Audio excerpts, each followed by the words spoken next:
So let's get this show on the road. Oh, Good evening, young man. How you doing? doing great. What about you? I'm doing fine, doing fine. I see. I'm looking at your windows. It's dark out there. Where you at? Where you at in Virginia? Yep, Richmond, Virginia. Okay. Well, you got to come out. You ever been out here on the West Coast? Say that again? You ever been out here on the West Coast, Mm, believe so. California? Nah. I'm in California. See, you got to come out here, man. You got to start putting them bells together. Come on out here to Vegas, and out here where the big boys play at. So, Yeah, definitely. Definitely gotta go out there sometime. yeah. I see. I was reading some of your publicity here. You're only 12 years old. Yeah, been boxing for about 2 years now. Okay. And what got you into boxing? Well, I really like the sport, and even when I was young, I was doing martial arts as a kid. I used to do taekwondo. Okay. So after I did that, I kind of took a break from anything really like that until about 2 years ago, where I finally tried out boxing because I've seen pro fights and stuff and it looked cool. So I figured I'd try that. Uh, So, how did you get to the discipline aspect of that? You said you were into martial arts. I mean, that uh, those things take a lot of discipline, a lot of your time, and I mean, It you definitely know, did. I started when I was like 4. Yeah, I was like 4, and my parents took me to a martial arts class, and I did it till I was around like 7 or 8. Then after that, I kind of got tired of it, and I started moving around other activities like tap dancing and piano. But then I moved to boxing, and boxing is something that really stuck. And I've really been doing boxing for a while now, like 2 years. okay, so basically, you like things that have rhythm to them. Definitely. Okay. Uh, so, what would you consider your style? Are you a boxer, a boxer puncher, I like to keep people on the outside. That's really where I shine. Keep them outside with the jab and pick my shots. So, how tall are you and what weight are you? Well, I fight at the 119 weight class, and I'm like 5'7". 119 already. Yeah. Okay. Okay. So you're a big young man. Yeah. That's what people say. Yeah, 12, 5, about 5'7", 119. I would say that qualifies. Uh, so who are some of the people that you uh, look up to in the ring, or that you Definitely, maybe model yourself after? definitely. My favorite boxer would definitely be Shakur Stevenson, and the way he uses his jabs and sets up everything, absolutely insane. Yeah, to go through a whole 12 rounds and what get hit three times. Yeah. So is that also a part of your forte? Yes, I would definitely like. My jab is my favorite punch. I throw it out the most. I work off of everything with the jab. The jab is like my range finder. It's to set everything up. Jab is everything for me. Now, uh, in the amateurs, do you fight by weight or do you fight by age? Um, Both. So you don't fight anybody over the age of what, 13 or So it's 2 up and 2 down, I believe. So I can fight someone who's like 14 and 13 in you the can fight 119 weight class. okay.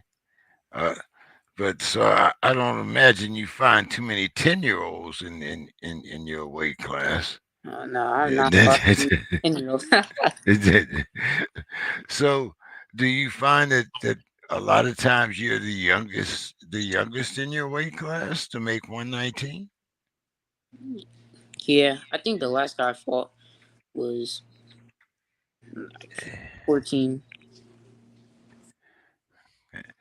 And have coming from martial arts, have you always fought, uh, people that were a little older than you?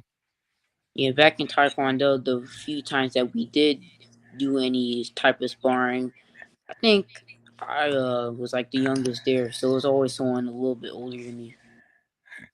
And do you take that as a challenge? Yeah, definitely. Can't really use that as an excuse. And what's your record? Um, I forgot, but I know I've had 4 fights this year, and yeah, about 4 bouts this year. Now, I saw as part of your credentials that you were state champ. Was that this year or last year? That was this year, I believe. Yeah, it was this year. Okay. And where did you win that title at? Um, the state was here in Virginia, and the regional was in Georgia, I believe. Okay. And how many fights did you have to win? Did you have to go through in how many days? Um, it was 1 fight for each. I was at a yeah. Did you have any qualifiers to get there? No, I mean I entered state. From there, I had to fight 1 fight. Then I won that, and went to regionals, and then won that 1 fight. Okay. And so I know usually, the fathers are, like usually gung ho, that's my son, so forth and so on. But how did your mother, take to you, getting in the ring and, being punched and, so forth and so on? Well, she was mostly all for it. I mean, kind of like the same as my dad. Like, that's my son. Yeah. She's like always the loudest in the crowd. She hears the most. So you could always hear it the loudest, huh? Oh yeah, for sure. Now, how did you get introduced to Taeshawn? Uh, and who's your team when you're in the ring?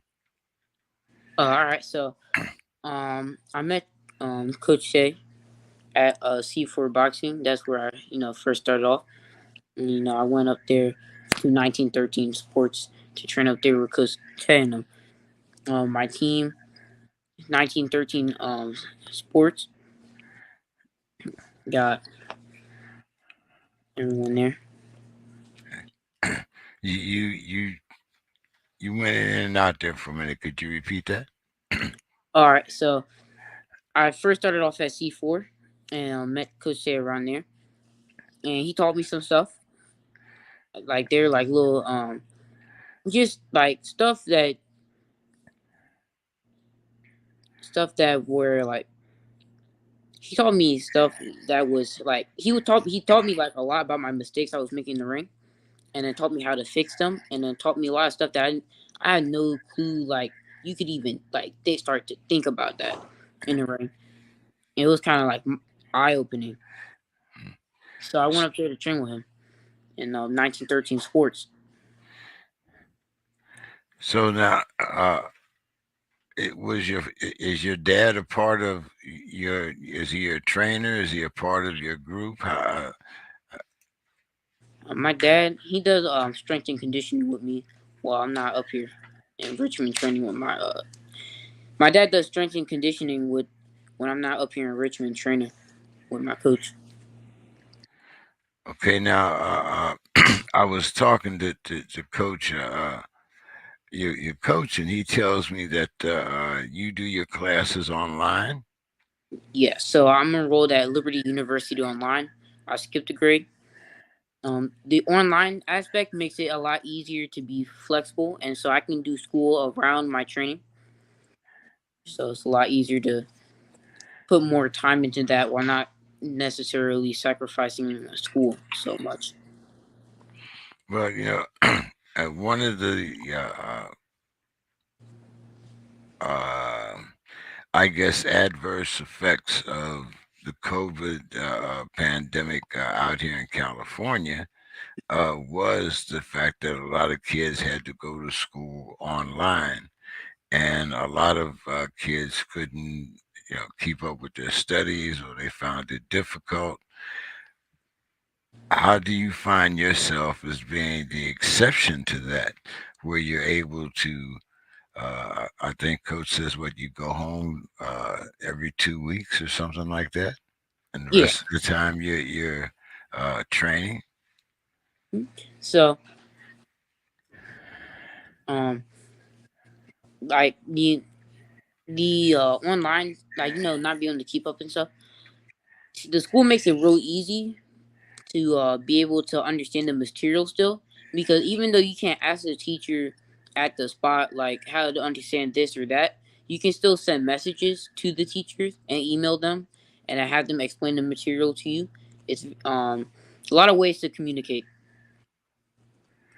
And how were you able to make such a seamless transition to that uh, routine, and be able to, stay sharp and stay in the ring the way that you do? Well,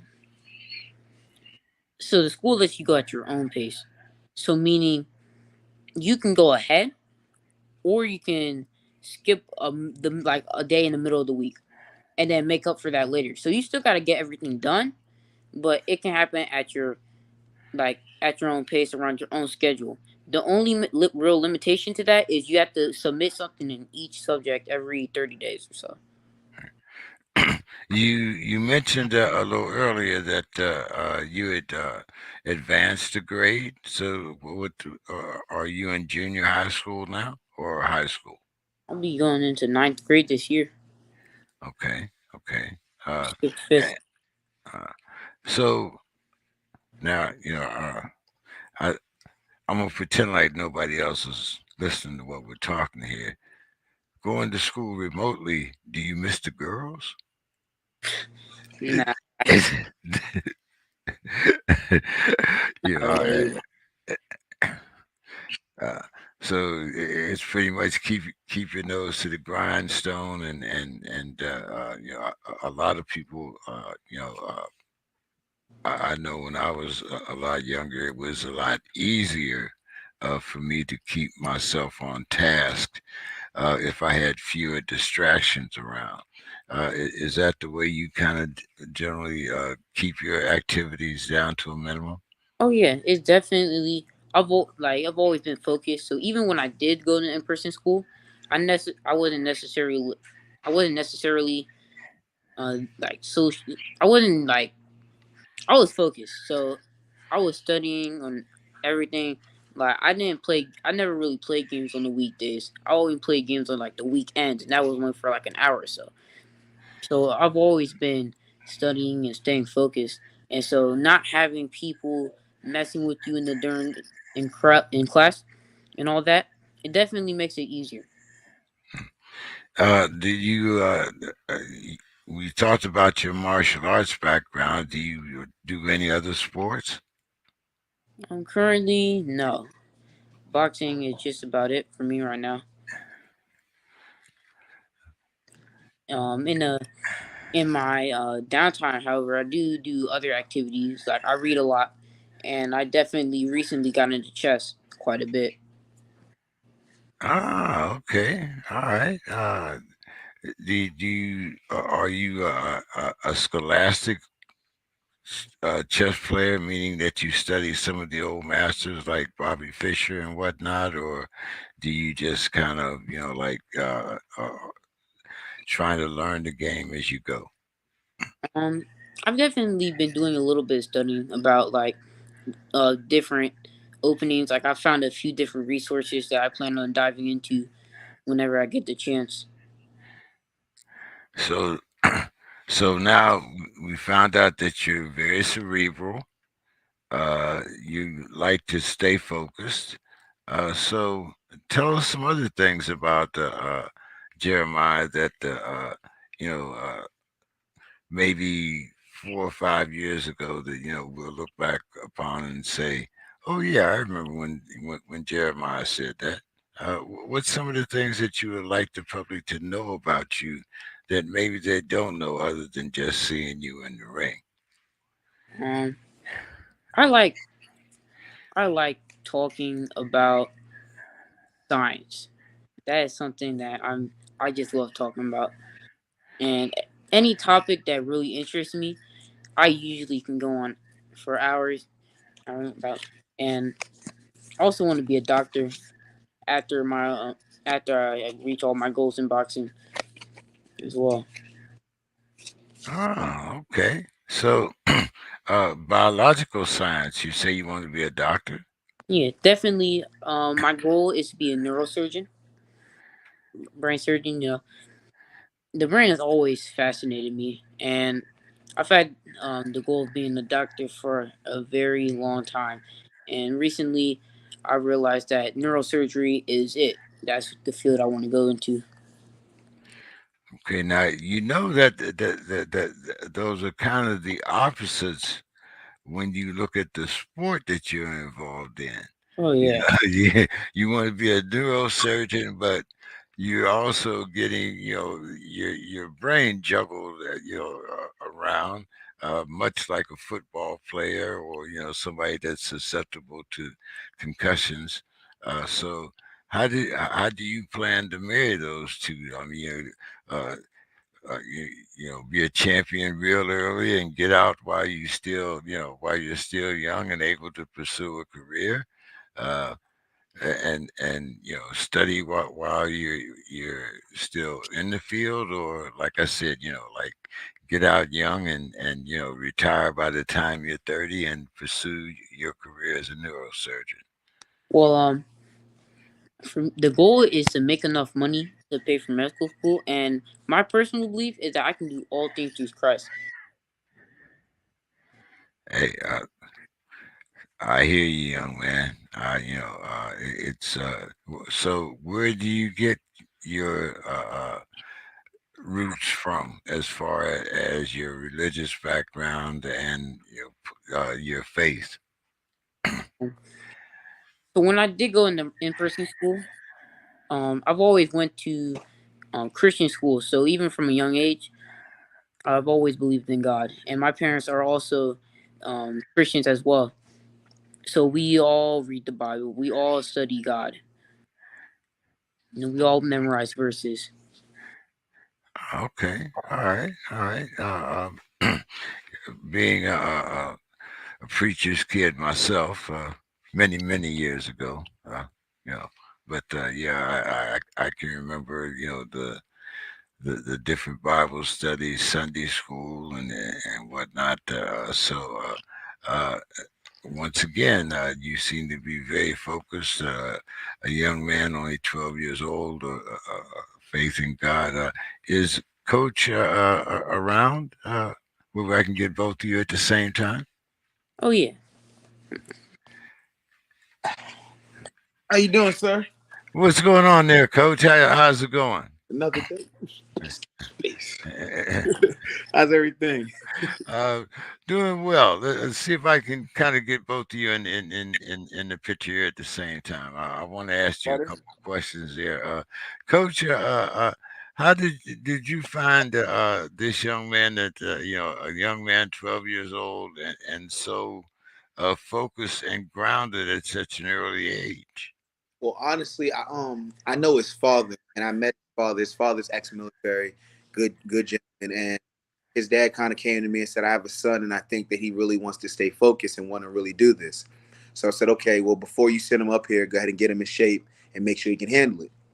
So his dad went ahead, got him in shape, and then he said, "I think he's ready." And Junior's been up here about 6 months. About 6 months, and he's been taking leaps and bounds. Definitely, you got to consider Junior's the youngest on our team by 7 years. So he gets no youth sparring. He doesn't have 16-year-olds, 13-year-olds he's sparring with. He's only sparring with 19 and up, and it's definitely going a long way. Now, as I was saying, he seems to be very focused on what he's doing, but yet and still he's also grounded in his family and in his religious life. Um, how soon, when we talk of him being only a 12-year old, what how soon, or how fast do you think that you'll be able to get him on the national track? And one of the reasons why I asked that is because it seems like every year they seem to be getting fewer and fewer. 100%. So honestly, Junior will be on this year. We may forego nationals just to get a little bit more training in, but other than that, I don't see him waiting no longer than that. Like you said, he's already a regional champion. There's no reason for him not to be on the national track. It's just now just go ahead and touching up a few things. So like I said, I expect by next year December he should definitely be, if not nationally ranked, he should be that kid in his weight class.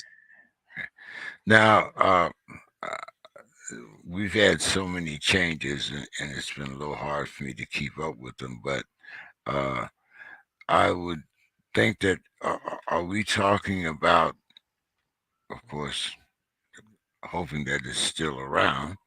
Are we talking about a a road through the Olympics or a road around the Olympics? Well, honestly, right now it's kind of hard to say. Me and Junior talk about it all the time, and the big thing is when he's of age, where does the Olympics fall? Now, when he turns 19, if he's an Olympic year, then yeah, go to the Olympics, go to the country, go do that. But now, if we're talking that the Olympics might not fall until he's 22, we got to look at the decision. He's a very smart young man, so boxing is not his only option. So we got to weigh all that in too. There's not too many kids that I could say maintain an AB average who box full time and goes to Liberty University and only at 12. Yeah, remarkable accomplishments, all of that. Coach, I would imagine that kind of keeps you on your toes also, you know. He has a 45-second limit of what he can talk to me about after he asks the question.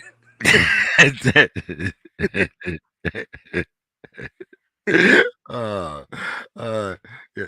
So, how would you describe the relationship between you and young Jeremiah?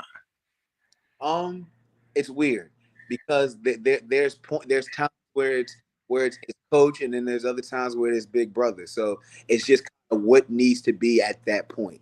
Sometimes there's times when I got to dig in. I'm like, look, this is not coach. This is a life lesson, and you got to get it. Then there's other times where we got to break down tactics to you to be a coach. So it's balancing both. Definitely balancing both. But I can say what makes it a lot easier, very, very supportive family. His mom and dad, they're there. They're there. Now, I also got to ask you, Coach, how do you match a 12-year-old's energy, man? I mean, I know, I mean, for me, I know, it would definitely be a job, and I understand you're a young man, but I got great grandkids back here, man. I mean, You know what's crazy? He's not like that. What you see is what you get. That Junior's laid back. He doesn't really talk unless he's spoken to. He watches boxing and he's studying coding on his free time. That's the type of 12-year-old we're talking about. A 12-year-old who's willingly studying coding because that's what he wants to do in his free time. So he's not. I don't have the typical 12-year-old problems at all with him. Sometimes I'll be waiting to hope for to get the typical 12-year-old, but it's not the same. uh, so, can you guys kind of break down a typical day?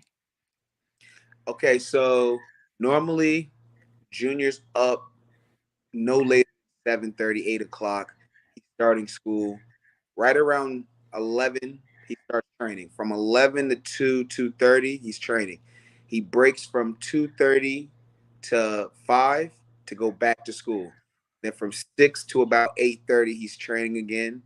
and then he's free from 8:30 till the next day, Monday through Friday. Saturday he normally competes, and then Sunday he normally does a 2 to 4 mile run, and then that's it. Uh, getting back to Junior. Junior, what about your diet? I mean, how do you manage to keep that, down where you can stay within your weight class? Because I would imagine, all it takes is a couple cookies and cakes, and that 119 is 124.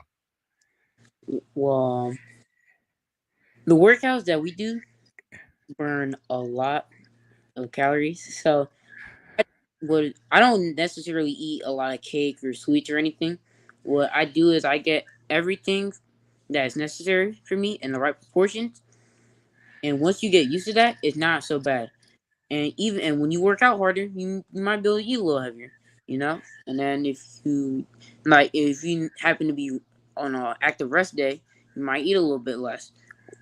So you still gotta pay attention to your weight, but as long as you're not like snacking off in the middle of the night or anything, you might be fine. Now, where do you anticipate your weight being, say at uh, 12, 14, say 16? Where would you like? What weight class would you like to be in 4 years from now?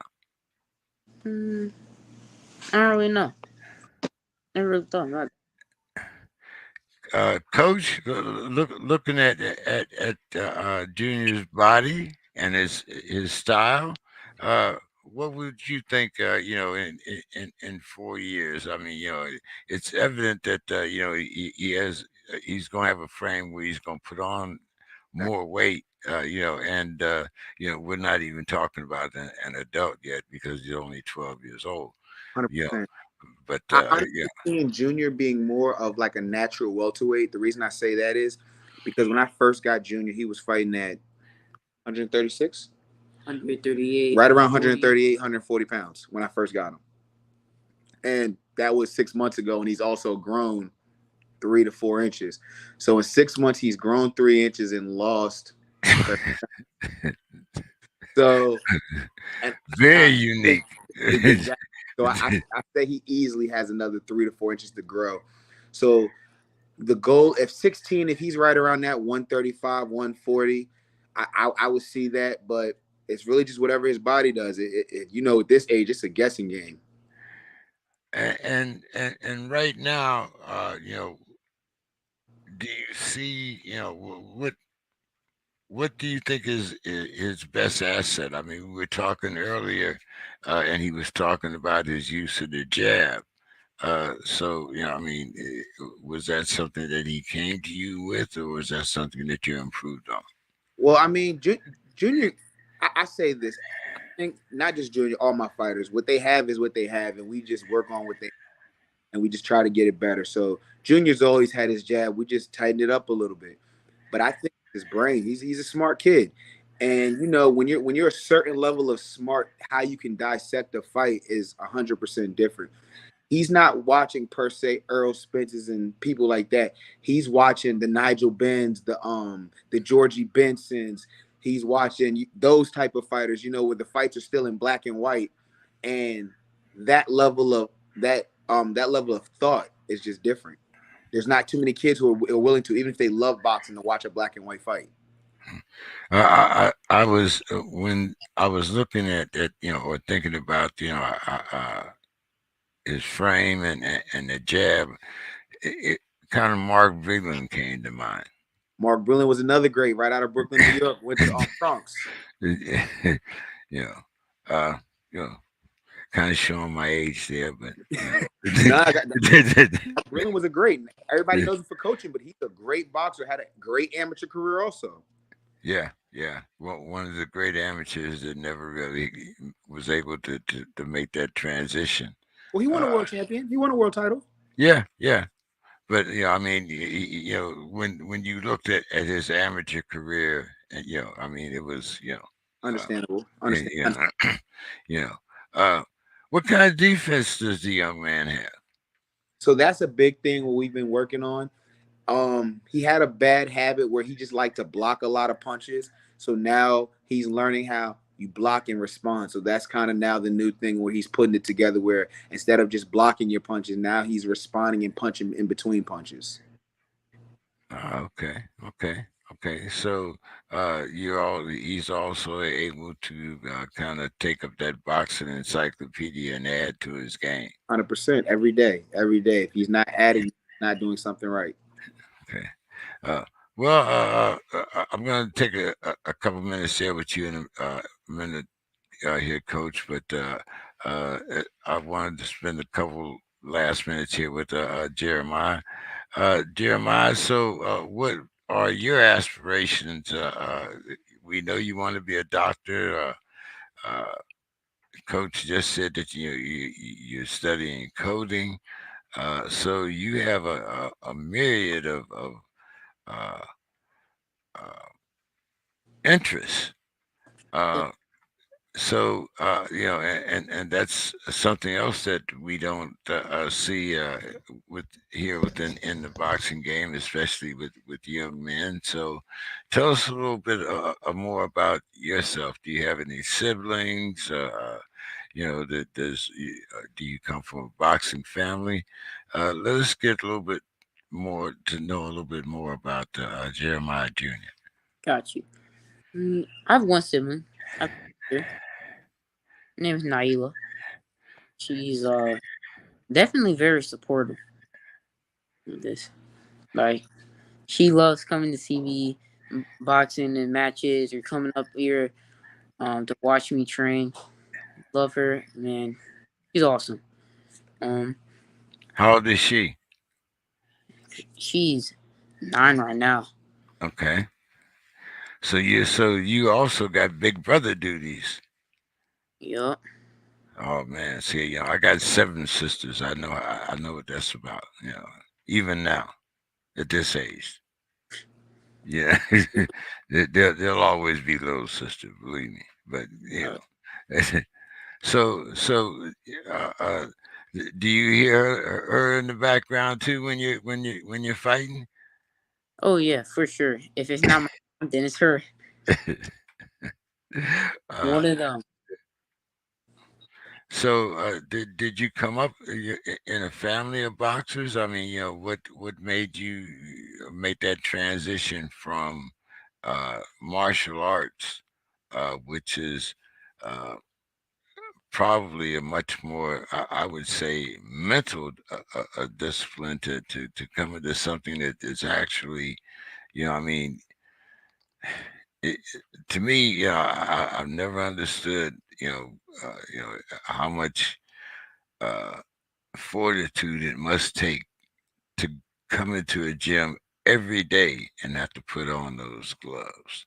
Uh, I mean, most of us have enough trouble just fighting in life, and one day after another, putting one foot ahead of another.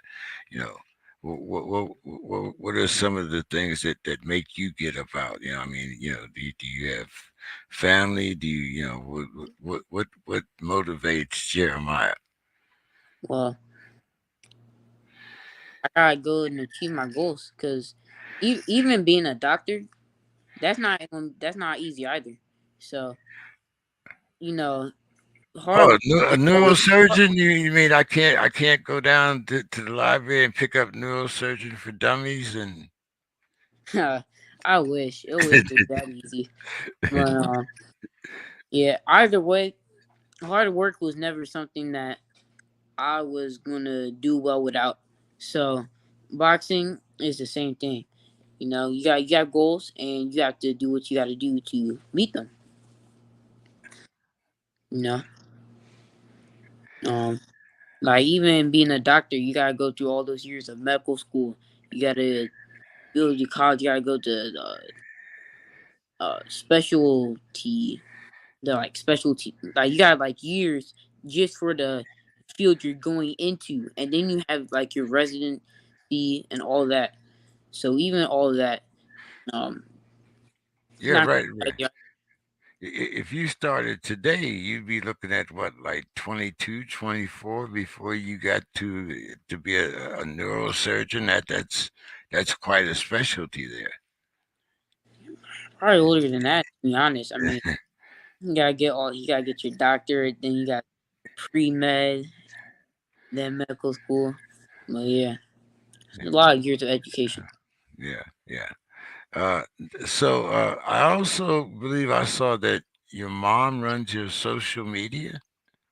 Oh yeah, she's the one who gets all the posts up and everything. You Uh, know, I still got the content, but she's she's the one posting everything and all that stuff. all right, so let's see. So Dad makes sure that you had a trainer. Mom takes care of the publicity, and little sister takes care of the cheerleading. You got a whole uh, uh, team right there already in place. Yeah, Hey, well, let me let you go. I know this is part of your free time. You don't get that much. We appreciate you coming on the show. Uh, any final thoughts for us? You got any social media you want us to know about? well, you can follow me on Instagram, jr_da_boxer. You can find me on there. And any final thoughts for our audience? Um, definitely was this is only my second thing, but like I definitely had like this was definitely a great experience, and I'm definitely glad to have shared all this stuff. Oh, hey man, look, we intend to have you back for years. Yeah, Uh, hope. yeah, I figure at the very most, let's see, I'm 75 now, so I got about 26 more years to be here. So I should be talking to Dr. Jeremiah Monroe before I decide to go on to that next life. So I'm looking Yeah, forward to so I'm looking forward to having a whole lot of years of talking with you, young man. You have a great night. you too, sir. Uh, Coach, How you doing, sir? I'm doing well. I'm doing well. I wanted to take a couple minutes before I let you go to tell us what's going on as far as uh, any shows coming up, anything coming up So as far as the team or so go ahead. the team is looking great. We just hosted our first Stop the Violence event last week. Great turnout, great community support. Um we should be competing again within the next 2 weeks, and then every weekend after that we'll probably be in another state with our amateurs, and then you know how the pros work, anywhere in between. Well, I can't wait for you guys to get out here to California or somewhere close, Texas, uh, Las Vegas, somewhere where an old man can hop a ride and get on down there. I'm We'll definitely make I, our way to you. I'm definitely not trying to come back across that border, that East Coast line during the winter. I I'm understand. sorry. I mean, uh, uh, but I'm not going to Dallas either. I don't have a boat, so you know. But yeah, it's good to see the work that you're doing, especially with the young people. You mentioned that most of the guys in your camp were 19 and above. Yeah. Any guys that we should be looking around for, or maybe that you'll have on the program soon? Just the team. It's a team right now. You already just talked to Junior. We got Orion. We got Isaiah. We got Anthony. We got a team of guys that are coming up, and the big thing is they're hungry. They're hungry. They took like about 2 weeks to kind of get everything together, but they're back, and they're hungry, and you can't coach that. You can't coach that. So Just keep your eyes open. We definitely be making some moves this year. We definitely be making some moves. All right. Well, like I said, anytime you want to bring one of the, I think you said we have another one coming up next week. Yes, yes. Terrell Bostic, he's 7-1. He fights at 135. He's definitely a heck of a fighter. He's fought Richardson Hitcherson twice in the amateurs. He won one. Richardson Hitcherson won one. He can fight. He can fight. Terrell Bostic, I believe. As I said, I believe that name sounds very familiar. But but we look forward to having him on next week. And Coach, as always, thank you for coming on. And any final thoughts that you have for our audience before we let you go? Thank you guys for having us on the show. As always, you can check us out on 1913 Sports, and we appreciate all the support. We definitely appreciate the support. All right, Coach, you have a great night. All right, Look James. forward to talking to you soon. Yes, All sir. right. Yeah, that was Coach Taeshawn Brown from Team Certified with the young man, uh, Mr. Jeremiah Monroe. Um, our next guest is Mr. Isreal Mercado. Uh, a lot of you that have been following this young man, very closely, knows that he's right there on the cusp, and he's 9-0 right now. Excuse me, 9-1 at this particular time, fighting as a lightweight, and he's also out here on the West Coast. So there's no. Let's see, he should be on soon.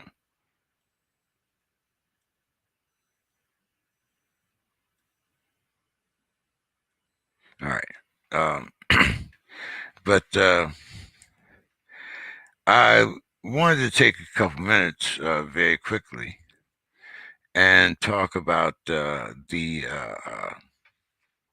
Usyk fight. And I thought that it was very um, comical the way that this fight turned out, because there was no way to me that this fight should have been a split decision.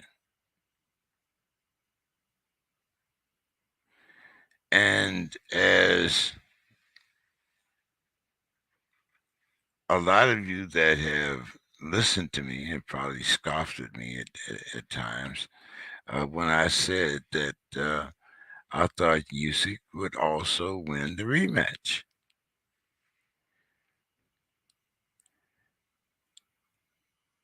And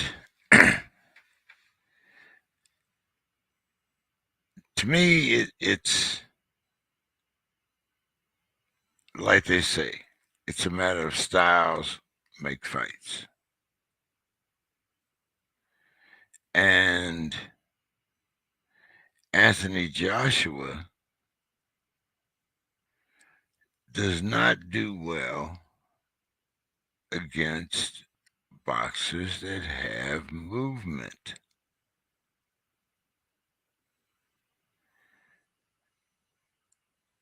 And also, Usyk is a smart enough fighter to take what he learned from his first fight and make sure that he was also able to put those particular skills to use in his second fight. Now, nobody claims that Usyk is a knockout artist, or that he's going to knock out Tyson Fury if he gets, or I should say, when he does get the rematch here. And hmm, I was going to see if Mr. Mercado was in the audience, but anyway, as I was saying before, it seemed to me that Usyk learned from his last fight with Joshua, and maybe it was maybe it was just me, but I'm trying to bring up these scores again here. Uh, okay. Uh,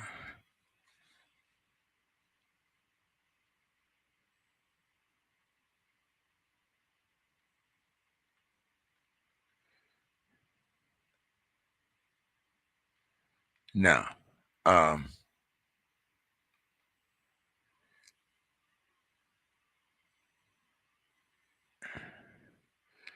Joshua says that he regrets his post-fight antics, but I'm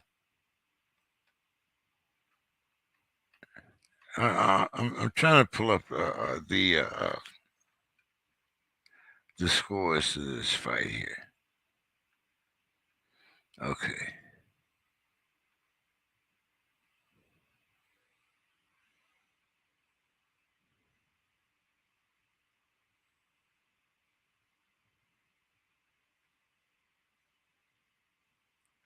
Now, Usyk also says that if he doesn't fight Fury, that he's almost threatening to retire. Now, uh,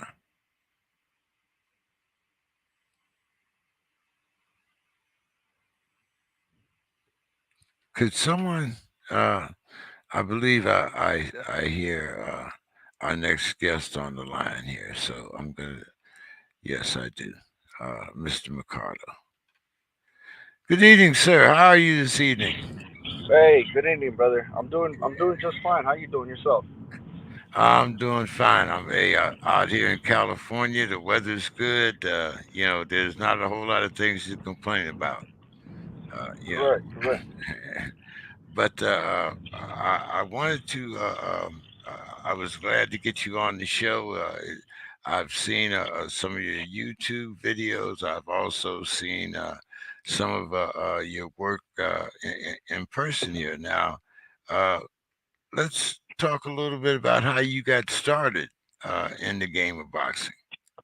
Well, first and foremost, my name's Isreal Mercado. I come from Nicaraguan family, so I'm born here in the U.S. I was born in Pomona, California. So I got started in the game.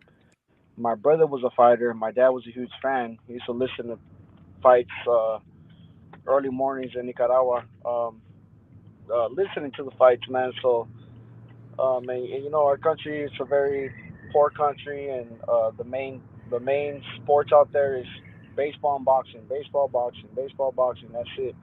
So my brother, he fought as an amateur, but he wasn't.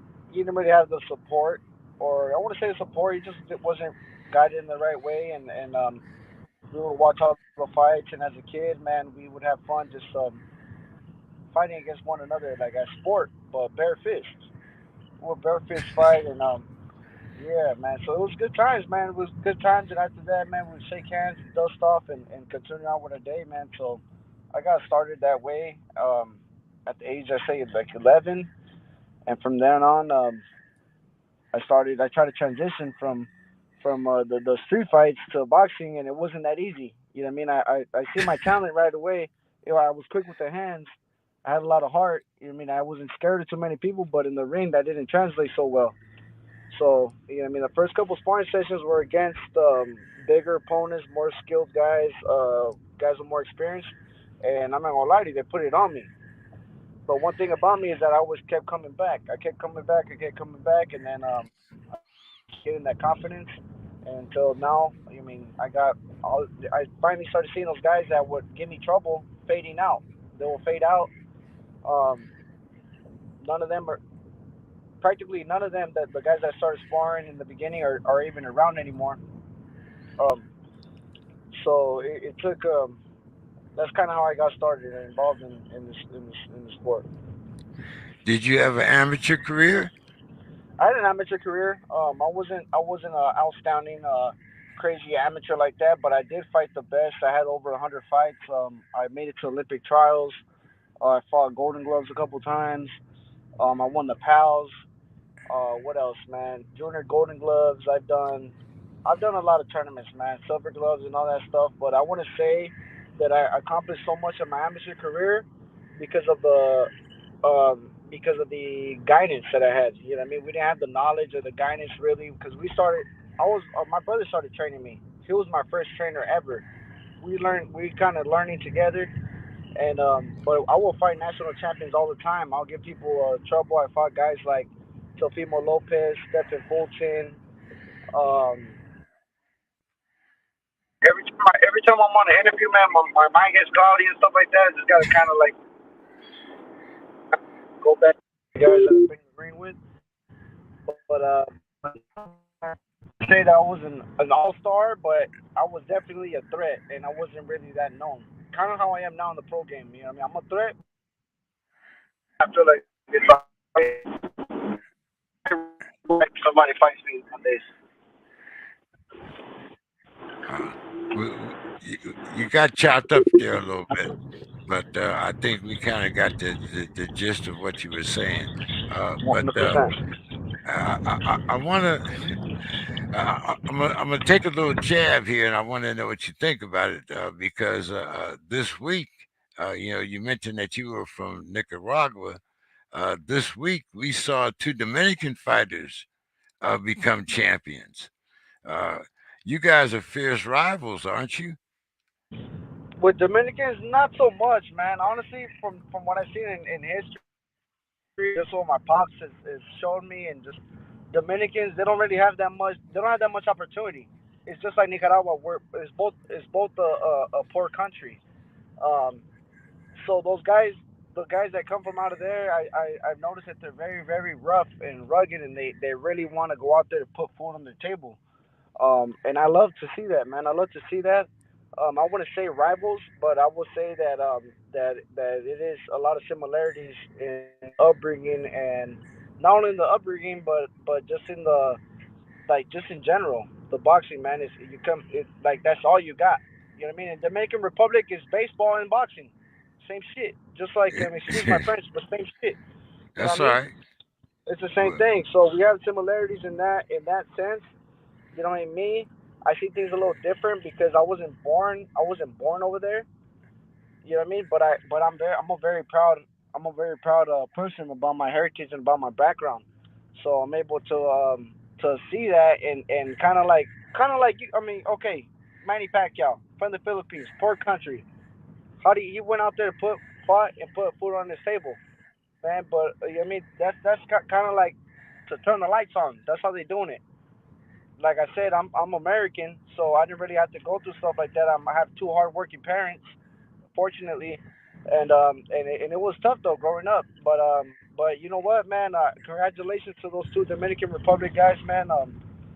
That's dope to me. That makes me happy because that means that these guys are working hard, and you know what? Now they're able to provide for the family um, in a way that is hard. It's the hardest way to it's the hardest thing to do, man. Boxing. yeah, and it's a very dirty game too, especially the business side of boxing. So, who's on your team now? You know what? I got a new team. I had to orchestrate a new team, man, because I've I had to just do some changes in my team. So I got a trainer. He's out of Los Angeles. I stay around Pomona area. Pomona. He's I don't know. Shane Mosley. He's from Pomona. Okay. So just to I'm give you like down. a I'm little down here in San Diego, so I'm not that right. far away. Of course, no, you're only like a couple hours, like 2 hours away. Yeah. So so yeah, man, I trying to get this new team together. My pops is always in my corner. That's one thing that I have to be grateful for. My pops has always been there behind me. When the going got tough, he always believed in me, and he still does to this day. So I'm very grateful, and I'm happy. And I got my team with my pops, my trainer, and then I got Brad. I know you talked to Brad. Me and Brad, we did something up. We can't really talk too much about it, but we got something special coming, something special coming for the fight fans and for the whole world to see. Okay. Now, you spoke about your father, and a lot of the guys that we have on the show, especially within the last couple of years, uh, their father has been a very integral part of their team. Uh, whether it's right there on the apron of the ring, or as you said, being a trainer where you're right there face to face, on a daily basis. Uh, K9, he has a son that he's bringing through the amateurs, talking about turning him pro soon. Uh, how do you keep that line? Because I find it's different from every fighter. How do you keep that line between father trainer and father, where outside the ring, or where you make sure that you keep those things separate? That's a good question. That's a very great question. And you know what? It's very difficult. Let me tell you that it's very, very, very difficult because my father's always been in my corner since day one, and he's not my trainer. You know what I mean? He's not a trainer. He tried working in the tobacco fields. He had no boxing as a kid. So he seen the talent in me. What he told me was this. He was like, "Look, listen. If I didn't see the talent in you, if I didn't see that you can do this, why am I gonna put you in the ring out there for you to get hurt? You know what I mean?" Yeah. Is hey, I got this going on. Support me, because my pops does all my meal preps. He does all my food stuff. It's just kind of difficult. It's cool, but at the time he's not. So I feel like if he was my main trainer, it'll be more difficult. You know what I mean, bro? Right now, I feel like it's more like support. I feel it's nothing but support from him because he knows and I know that I haven't got to the place that I want to be at. Not because of lack of you know what I mean? Because my pops boxing does support me. He was 1950, You, man, so he's the older, huh? you broke up doing some of that. We couldn't hear. Right. So yeah, man. I mean, my pops, he's not. He's more like a support. He's like a support, a backbone support. He's not so much as a coach or a person like um in the training camp like that. Although he's a chef. That's what he does for a living. So he makes food. So he's able to help me out in that aspect. But also too, he's able to guide me and tell. You know what I mean, kind of take me from making the wrong decisions. So I feel like his presence in my camp is more positive than bad. I maybe because if he was my trainer, I feel it'll be more about my problem. So I gotta have him how he is right now, man, and just have him helping me out in the corner and just because he's able to already to do it. You know what I mean? Just have him in the corner and just work it, man. Just keep going, just push it forward, man. That's it. Okay, now you say your dad's a chef. I mean, is it hard for you to stay on a strict diet? No, man, not at all. I love being on a strict diet. I love being educated on healthy habits. Um, of course, every once in a while likes to go out there and eat some food, eat some good food. But you know what? As an early age, him just being uh, a person that knows about nutrition. You know what I mean? He's not certified nutrition like that or nothing, but just a person who has the knowledge of it. I was able to learn and kind of stay away from the bad foods. You know what I mean? Like there's a lot of good healthy foods that you can eat, and it's fire. You know what I mean? It's better than the greasy ugly stuff that you eat on the street.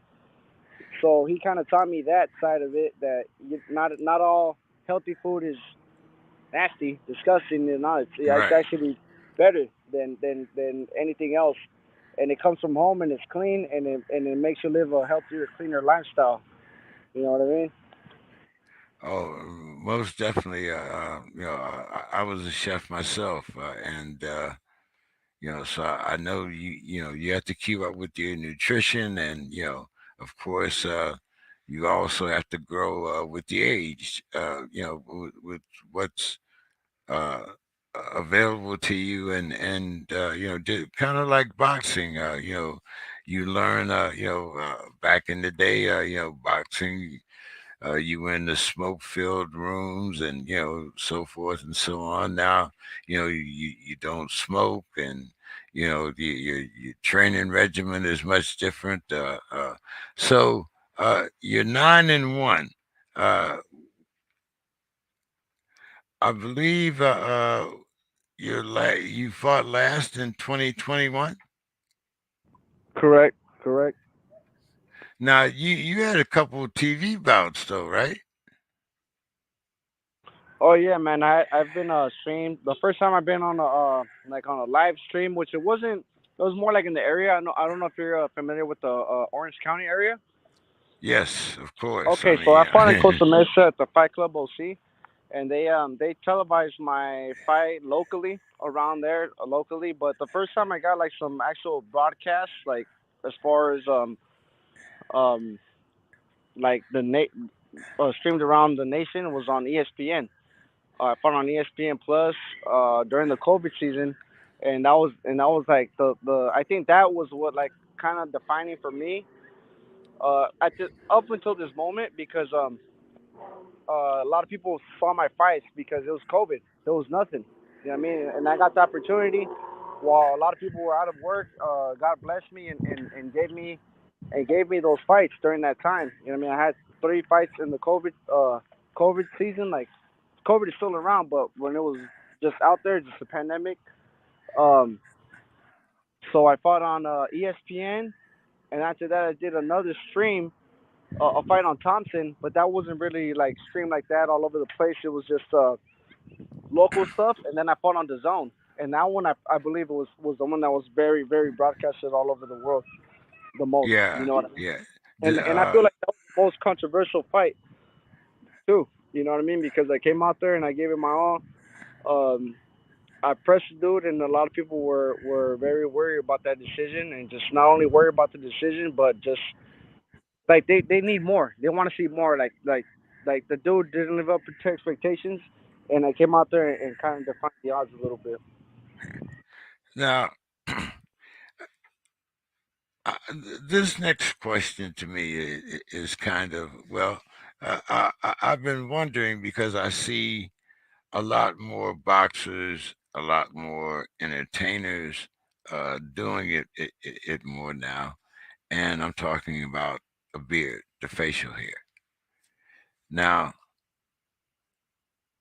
some people that are probably not familiar with the sport would think that it acts as a shock absorber, you know, and that it kind of gives you that heads up. Now, I got a beard, and I can definitely. I mean, I'm not a professional boxer, but I think that's a bunch of. I can't Oh, really, see man? I thought it. just from what you talk, man, I would think you, man, you was a fighter like that. I had a couple good mentors, Emmanuel Stewart, and the people from Krong Gym. I had a cousin that was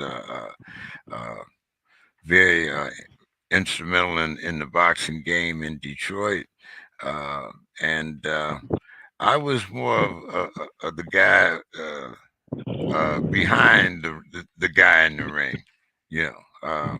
Right. So okay, So so yeah. what you talking about the beard? What's up with the beard, man? That's what I'm asking. I mean, is it a fashion statement? Is it is it a part of Uh, like the game? I mean, you know, I see all different styles. So I mean, like Adrian Broner's got oh, okay. got a style. Keith Keith Thurman got that little fashionable thing there. I That's the mean, ugly one. That's the ugly one he got. He got an ugly one, man. What? You know what, man? I've been seeing fight. You know what? It's funny because you're the. I think there's like a couple people commented on that. One time, one person was commenting on it when someone started walking inside the ring, and it's like in facial hair, no hair. I can have a mohawk. I have one piece of hair up here. It's the same thing as going. It don't matter. You know what I mean? But this right here, it's just 'cause I can grow it, man. I can grow it. That's it. I can, it's nice and that, man. That's all. Nothing really, nothing much about it. Um, the most guys that have a comment about it or say something about it. Like, "Hey, you got your nice. I like your stilo. That's cool. You got a heavy right here. Cool. You know what I mean? I change it up. But most guys that comment about it and have are worried about it, they can't grow one. So that's why grow one, and then we can talk about it. You know what I mean? Well, hey man, I've been around here for 3/4 of a century, so at least Oh I yeah. should be able to go. you Nah, know, nah. You uh, got a nice one. You got a nice one down here, man. You got the nice and heavy down there. But you know what? This yeah, just started. You know what? This just started when I was like a teenager and I see my sideburns growing down like a little bit longer than they would be. So I was like, okay, well I could grow a beard. Okay, for sure. You know what I mean? I don't got all the hair up top up here, so I was like, you know what? I'm gonna be like Uncle Phil, Will Smith style, Uncle Phil style, man. Low on the head and yeah, there we go, Uncle Phil. I'm like Uncle Phil, man. I hear you, man. That's all it I is. hear you. You know, just having a little fun though, man. No, no, for sure, for sure. I like to keep it light, man. That's a good So, question. That's a good question, man. You asking a lot of good questions, K9. Let me tell you, man. Wait, you're not K9, man. You're James King, right? K9 yeah, is your yeah. buddy. Yeah, K9. Me and K9 go way back. As I said, my first mentor was Emmanuel Stewart, so I know a lot of the guys from Oh, rest in Prom peace. Gym Rest and in peace whatnot. to the Yeah, great Amanda Stewart, man. Rest in peace. yeah. As a matter of fact, he was one of the first guys that I met when I came out here because they used to do fights at Pachanga uh, back in the day when I moved out here in 2003. So I've been kind of heavy in the game since then. But 9-1. When are you intending to get back in the ring there, man? You know And what? It's in the talk. are you looking for a rematch or a I love different a opponent? rematch. I love a rematch, brother. But let me tell you the reality. The reality of the things is that they're not gonna want a rematch. Why would they want a rematch? What does that bring them? That don't bring them nothing. You know what I mean? Matter of fact, the dude who I fought, who got that victory over me, he was gifted that victory. I'm not gonna lie to you. I mean, I know you hear this from fighters all around the world, man, and all everywhere. Watch the fight yourself on the zone. Don't watch the highlights on YouTube. That's some bullshit. Watch his highlights on the zone. I would love a rematch. The dude is no longer a match from his pro bellum. He's no longer. He's nothing. No one wants to even know nothing about him. You know what I mean? He didn't live up to expectations. Me, people been offering me fights left and right, and you know what? It hasn't. The right thing hasn't come through. You know what I mean? I need a team effort. I need a team behind me, and you know what? I'm teaming up with Brad, my boy Brad from the podcast, from the clubhouse. You know what I'm talking about, right? Yes, yes. And I have full trust in them, and we're moving forward. We're moving forward, and if the dude want it, if he want it, that's cool. I'd love to, but we're gonna do it for 10 rounds now, and this time they're gonna have to pay me way more bread. So it ain't just like that. And I know that he wants to keep his little undefeated record. The guys he's been fighting the guys that he's been fighting ever since have been low level opposition. So you know what I mean. I haven't fought shit, so I shouldn't be talking shit. But you know what? I'm not gonna fight unless it's a fight that's convenient for myself. You know what I mean? Now, So I'm glad you brought up, that undefeated thing, that because you know, looks like we lost you there for a minute. that's fine. Okay, all right. We can still hear you. We just can't see you. Oh, okay. My bad. My bad. Oh, no. Uh, Let me see. but the question I want to ask you is about the O. And it used to be, I think, a misconception that if a fighter was undefeated, that he had to be this so-called great fighter. And O was something that you wanted to go unblemished. But nowadays, I mean, uh, we're not going to have another Rocky Marciano or anything like that, or at least that I don't believe so.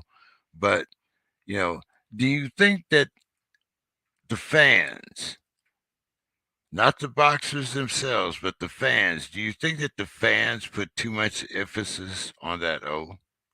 Well, yeah. First and foremost, the fans are always gonna put the emphasis on that O because that was the that's what Mayweather implanted in everybody's mind. That's what he put in everybody's mind. And guess what? That doesn't only hurt the fans; it also hurts the young boxers coming up. Because the young boxers coming up, look at what they're looking at: flashy stuff, Rolls Royces, jewelry, Ferraris, money, women. Hey, how you gonna get that, buddy? You gonna get that? Keeping.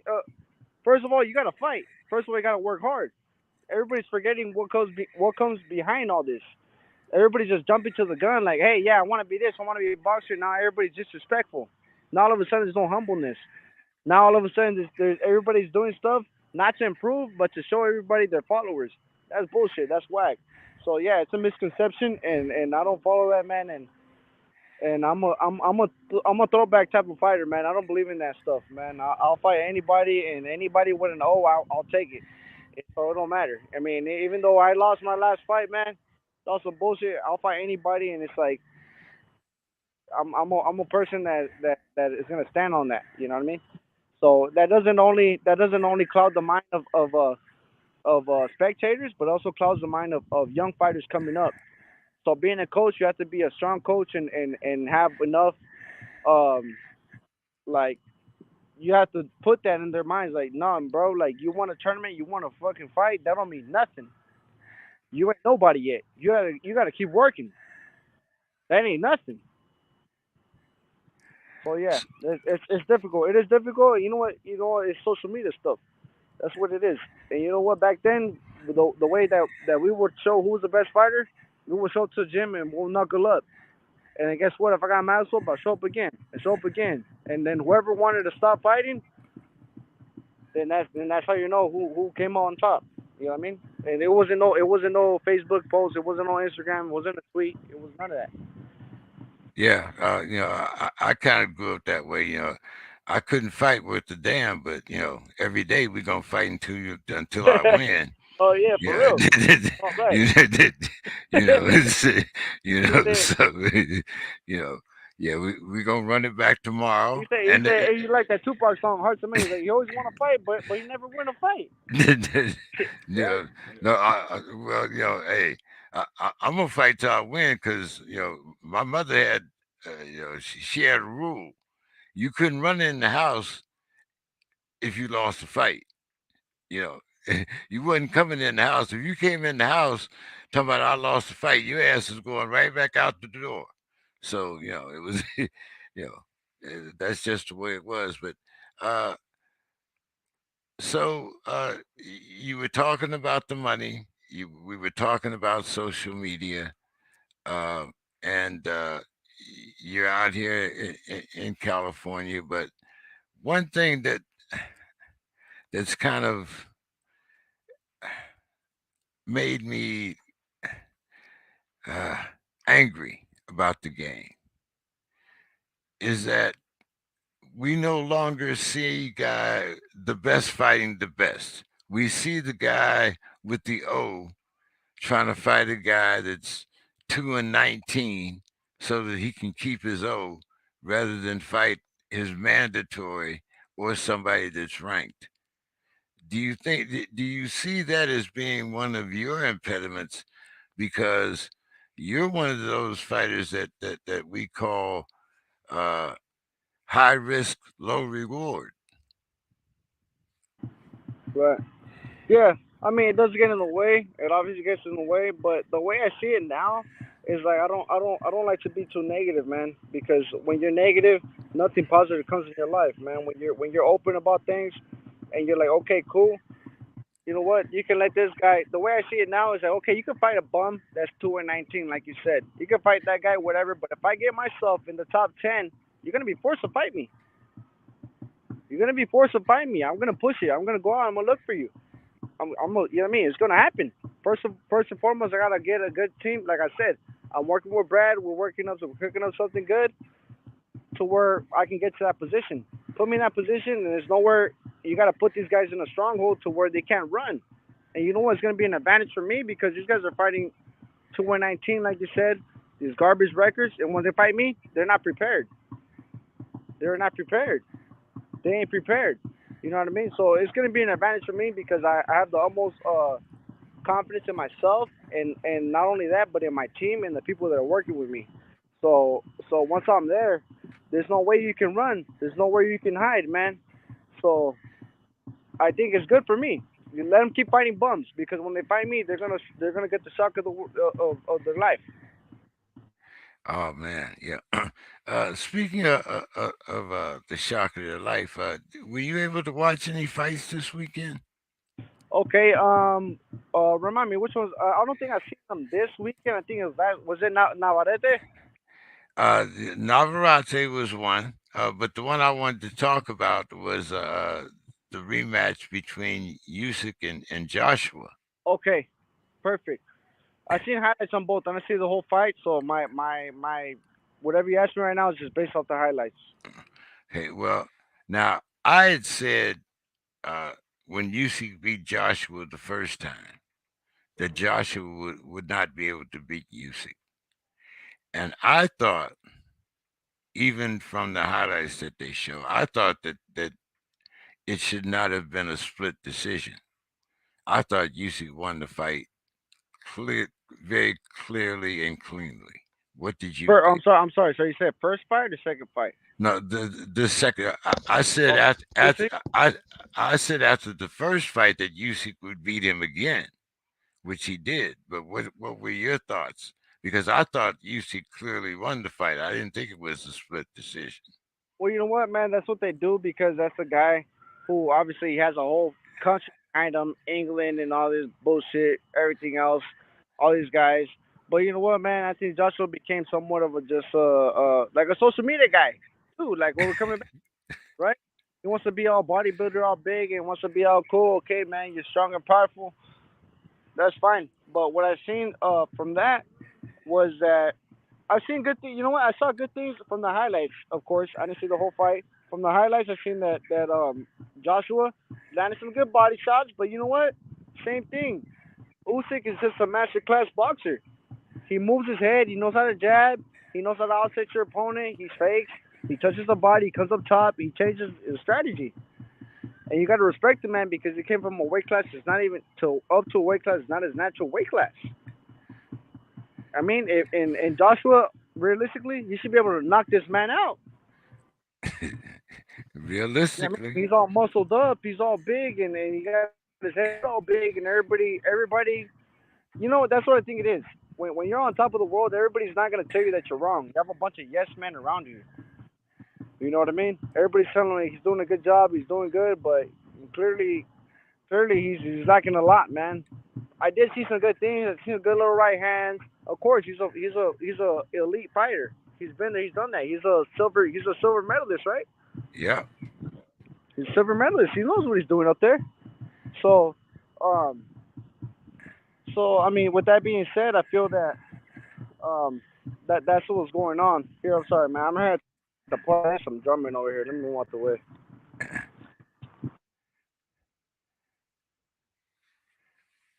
Sound But like you yeah, back man. in the, sound like you in the barrio. So I mean, yeah, I mean, let me just finish up on that one, man. I feel like that the way that okay, the fight was a fight, man. Whatever happened happened. I feel like he hit the body. I feel like Joshua hit the body pretty good. He should have kept going. He didn't keep going. And it wasn't because he didn't want to. It's because Usyk didn't allow him to. You know what I mean? It's easy for somebody on the outside to say, "Do this, do that," but you know what? The other boxer is stopping you from doing that. You know what I mean? He's trying to deter you from what your initial plan is. You know what I mean? If it was that easy, then anybody would do it, right? But at the Hey, end of the day, the way he conducted himself, the fight happened. Usyk was obviously more elusive, the superior boxer, and that's why he won. But at the end of the day, for him to act the way that he did, out there on the stands and all that stuff, man, that was just despicable, man. You know what I mean? You shouldn't act that way, throwing the belts, throwing a fit, trying to fight fans. That's disgusting. That's disgusting behavior that no athlete should ever be a part of, man. You especially know a what I mean? world, especially a world champ, Exactly. or a former world champ. Uh, now you fight in what a lot of people consider one of the best divisions in boxing. Of course. Uh, I who do don't. I you? don't. I consider. I don't consider the best. I mean, I hate to cut you off. I don't consider the best division in boxing because nobody's fighting each other. So I call it the best illusion in boxing. That's what it is. It's the best illusion in boxing because ain't nobody fighting each other. I think we kind of talked about that a little bit earlier, right? you know, but who would you like to see? I mean, we always talk about the idea, and we used Uh to huh. have these things. What would you think about a lightweight tournament? I love it. I love it because then nobody can run away from each other and talk shit and hide behind Twitter. I love it. That's a great Uh, idea. Like the Super Six with Ward and the middleweights. yes, yeah. That'd be awesome. That'd be awesome. Uh, who do you consider the top in your class? Not necessarily the ones that the fans consider or the flashy guys, but you somebody Me? that's actually been in the ring and watched the guys in your weight class. That's also a Who good do you question. who do you rank? And you know what, man? And you know what? The fans are not too far off. They're not too far off. They're right about it. They're right about it. I say Tank Davis, Devin Haney, um, Ryan Garcia. Even though he hasn't really fought too much people like that, they're protecting him really nice. But I still consider him one of the top ones because he goes out there and he's doing what he has to do. Yeah, he's doing what he has to do, and nobody else is. No, they're not putting anybody else on the platform out there for us to even see. Because if they would have put my ass out there, I would have been in the fucking top two. But they don't want to put my shit out there. You know what I mean? They don't want to put my shit out there. I'll be in top three. Well, I'll be up there too. So it all depends on your promotion too, how they're promoting you. So I say Ryan Garcia first Gervonta, Devin Haney, Ryan Garcia. Um, fourth I say Pitbull Cruz. That's cool.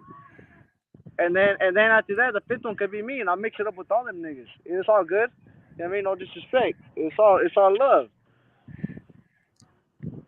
That's another thing that amazes me about the boxing community is how you know uh, you guys can go out there, knock each other's heads off for 12 rounds, and then embrace, and it's all over with. You know, but I then you don't do have, but then you do have, I mean, like you mentioned what just happened with Joshua. Joshua and what Yeah. but for the most part boxing is probably one of the greatest examples of sportsmanship that we have in any Of course. sport. Of course. Cambosis, I don't include him in my top five, man. Nah, he got lucky. He got lucky. I sparred him before, man. You know, he's an intense guy. He trains hard, of course. He puts in the work. He's been working for a long time. But I don't include him in that top five, man. No disrespect to him, but those are the guys for me, man. I say Tank, um, Devin Haney. Who's the third guy? Who would I say? Ryan, Pitbull Cruz, and the fifth man. Be realistic. I mean, I don't know who's in it. I don't know. Throw some names out here. Who am I missing? Who am I missing, champ? Well, no, you could be the number five. I could be the number five, but I'm being realistic right now, though. I'm saying like just based off of like you know what I mean the performances that have been broadcasted and all there. You know what I mean? I'm being realistic. You know what I mean? So what? Now that you've got with Brad, what do you consider your timetable? I mean, right now, we're talking about August. So are you hoping to get back in the ring before the end of the year? Of course, man. Of course. My last fight was 2021, and my heart has been hurting, man, because I had fights scheduled and they fall off because you know how the boxing game is, man. So I'm hoping and I'm praying that I'm able to get into this ring beforehand. But you know what? Like I said, I'm over here. I'm fucking with Brad. That's my dude. He's advising me pretty well. He hooked me up with you today. That's why we're on the podcast. So I trust in them, and hopefully we get something popping soon. You know what I mean? And whatever happens, it's gonna be good, man. It's gonna be good. Well, hey man, I look forward to having you back on the show. It was great talking with you tonight, man. And as soon as you guys can make that announcement on the next level, I hope to have you back on the show. And hopefully then we can get K9 back then too. I know he's trained his son for some upcoming bouts. But I definitely want to get you back on the show. Appreciate you, man. Appreciate your candidness. And hey, us California guys got to stick together, man. Man. No, we gotta see man, California all the way, homie. And you know what? I fuck with every coast. I fuck with East Coast, West Coast, the South, Mid South, everything, man. That's the Well, good thing you apart. That's the good thing eh, about me, man. That appeal to every people, man. And you know what? I appreciate you. Hopefully next time we get Ken out on the show, and I just grateful yo, for you to have me on your platform, and I look forward to doing big things, brother. So just keep me in mind. oh, definitely, man. Well, you can see Perfect. where I came from. Steelers all the way. I moved out here from Pittsburgh in 2003, as I said. So hey, man, Pittsburgh, Pennsylvania. yes, sir. Steelers, Steel Town. Hey, uh, but hey, like I said, I look forward to having you back on the show. Why don't you give us your final thoughts and any social media that you might want that you're on, my man? Yeah, I mean on Instagram. I mean my nickname is Bad Ways, Israel Bad Ways Mercado. So you can find me on Instagram at Real Bad Ways and Twitter and on Facebook Israel Mercado. And looking forward to making an announcement soon. And just stay tuned. Just stay tuned. And I feel like it's gonna pop. I feel like it's gonna pop, man, for real. Hey, All man, right. you got to come back on because we're going to talk about bad ways. I didn't mention it today, but we're going to mention bad ways. We're going to talk I mean, about that shit. Hey, man, the next time you're on the show. I could just mention it right now, man. I'm just a bad man in the ring. I just got some bad motherfucking ways. That's all it is. You know, I can tell you right uh, now. We don't gotta wait till next time. I'll tell you right now. I'm just a all bad right, man. dog. So we'll see what's up, brother. You know what I mean? All right, dog. Peace All right, out, my homie. man. Love Hey, you, peace. man. Thank you, Have a homie. good one, Hey, I man. appreciate that shit. Much love, brother. All right, bro. You have a All good right, one. peace. Yeah. Oh man, great show tonight. Even though we only had two guests, I'm going to be doing a lot more to you this corner, uh, presented by the Dog Pound, and look forward to talking with us every time you get a chance. Right, look on the bottom of your screen there. Subscribe, donate. Uh, this is all done by subscription and donations. Uh, we don't have any sponsors per se.